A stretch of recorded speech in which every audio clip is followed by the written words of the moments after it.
is the little bit of the session where I was going to go through and talk about co-writing and in my experience of stuff I've learned whilst co-writing with people.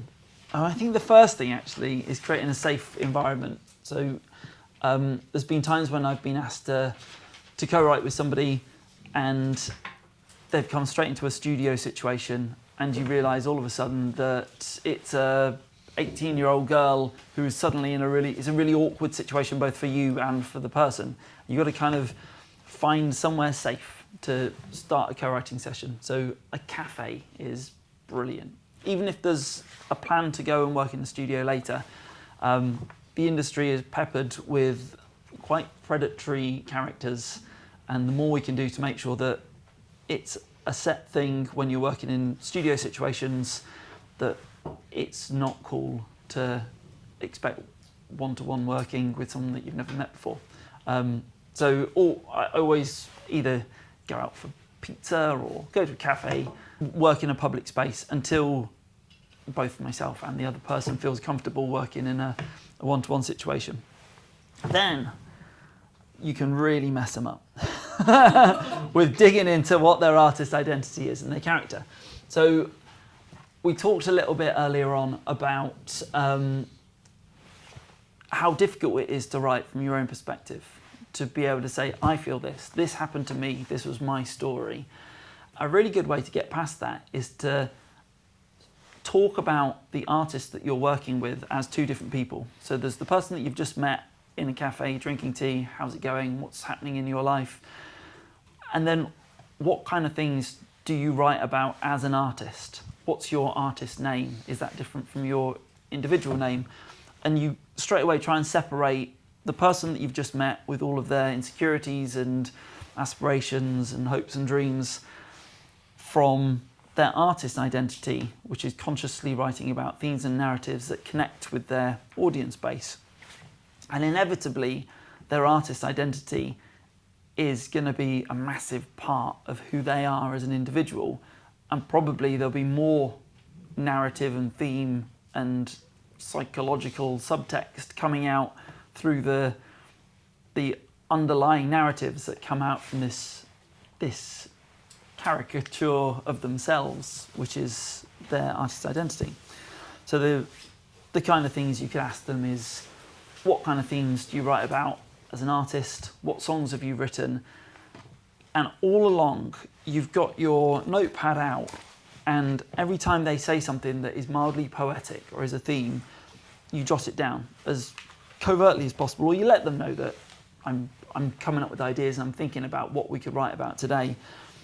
And you jot it down. So they could be talking about they've just had a heartbreaking breakup with someone that they were desperately in love with, and that's their own personal narrative, and that's total fodder as well. You can write all that down, and then it's the stuff that they want to write about as their artist. If you can find a balance between the awkwardness of having met someone for the very first time and a person's desire to fill the silence, you can get somebody talking indefinitely.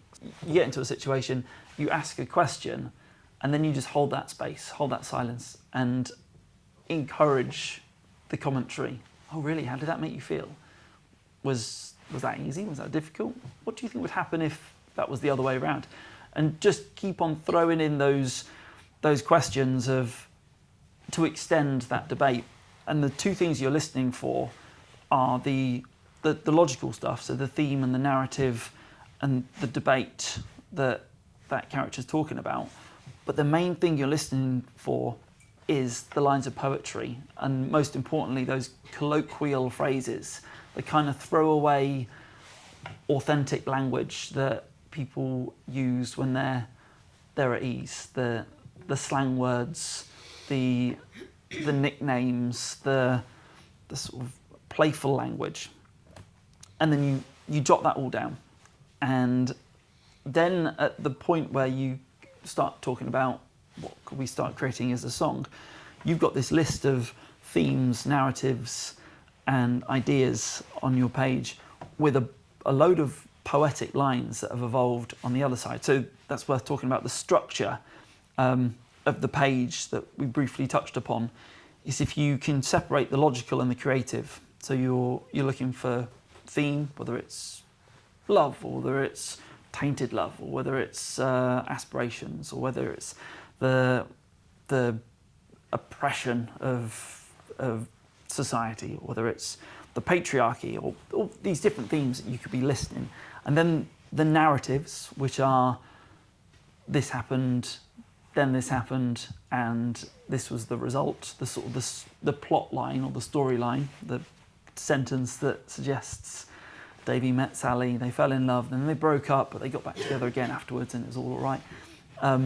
And then also the debate, which is kind of like when we spoke about Olivia Dean, how she was saying, I think it's okay to have a safe, attached, confident style of falling in love. That's a real thing. The underlying debate. And then there's the artist identity. So really understanding what the artist's identity is. And I mentioned the other day, I do a lot of the SW1 introducing gigs, and they bring artists down that you might not have heard of before, but they're just sort of on the way up. I set the PA system up, and quite often it's first come, first served for seating. It's free venues. And the audience will arrive before the artist. And I can look around the audience and I can pretty much figure out what the artist is going to be like based on the people who arrive. And you can kind of go, I reckon it's going to be a reggae band. Or I reckon it's... And because of the attachment style, the buzz of the venue, and then in walks the artist in a very similar outfit to the people that are sat there. And it's tribal. It's understanding that tribe. The other thing to think about is how, once you've taken these lyrics, how do you then start to develop a top line? And something that I use all the time is I find a line that we might have written down. In that exercise that we did earlier, I put the buzz of the receiver, which is, I was talking about the engaged tone of the phone when she tries to call her dad. And I'll get the artist to speak that line about 5 or 6 times. And I'll listen to the way that they say it, and I'll listen to the intonation of their voice and the melody, and then I'll exaggerate it. And I'll use that as the opening hook line, the buzz of the receiver. So I'm going up and then down, the buzz of the receiver. Ba-bam, dam, ba-bam, ba-dam, ba-bam, bam, dam, ba-bam. Dun, dun, dun, bam, bam.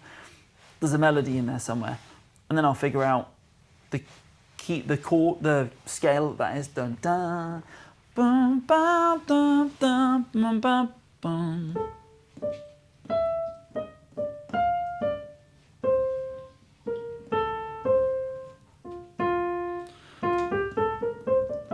And I can figure out I'm in F major, and then I know my key centers from that. The buzz of the receiver. So you make someone feel safe, because you don't want to be in a situation where somebody could say this happened when it didn't. It's just safeguarding.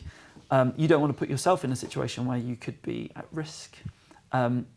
You make sure the artist knows that you're writing about a third person, which is their artist identity, so that they feel comfortable sharing these ideas with what could be a complete stranger.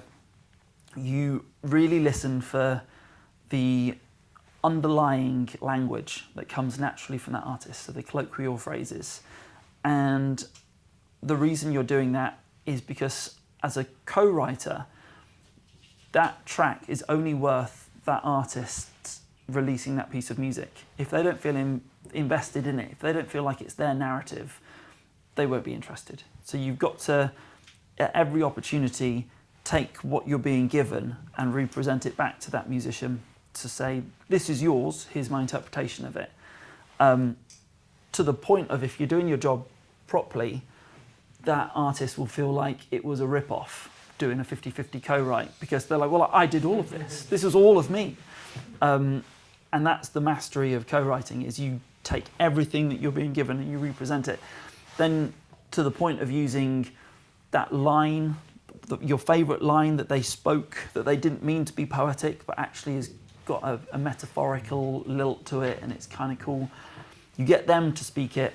You map out their top line melody, and that dictates the chords and the rhythms and the harmony of the whole piece. So at the end of that writing session, they'll feel like, well, this co-writer did absolutely nothing for me. I came up with everything. And that is why you make an agreement beforehand that this co-write is a 50-50 split for that session. So the plan for the next half an hour is to find someone you don't know and interview them. And you can take it in turns. And it is going through that process. I mean, we can use characterization as one of those things. Is everyone panicking all of a sudden? Going, oh no, what's going to happen? But to role play that, to ask what kind of things they want to write about, what's interesting to them, can they get deeper into that narrative, and practicing those leading questions of going, how does that make you feel? And what happened in that scenario? And seeing if you can hear lines of poetry coming out. And it could just be a single word. It could be love or hope, or it could be a colloquial phrase, and you'll find that you start to hear your own colloquial ways of speaking in a poetic way as other people are going, oh, that's cool, I'll write that down. So what shall I put people in pairs, or do you guys want to just find someone that you don't know and then get in a position where you can take it in turns to interview each other? Is that going to work? Okay, do it.